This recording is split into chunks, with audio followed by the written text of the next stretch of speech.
If you don't have the LDAC or LHDC available in the Bluetooth device settings on Nothing Phone 4a or 4a Pro, then the reason why you don't have that option is probably due to an app that you may have just installed for your Bluetooth device. So in my case, I did install an app that is dedicated for my earbuds that I have over here. And in order to solve this issue, I need to find a setting and that is related to sound quality. So in my case, I have it over here. And what you need to do is you want to make sure that your Bluetooth device uses or prioritizes the sound quality over connection quality. So over here right now I have connection quality selected.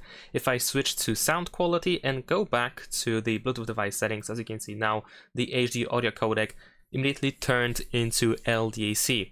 So of course this also works pretty much the same way for LHDC or any other HD audio codec that you may use on this phone. And that is pretty much it. Leave a like and subscribe.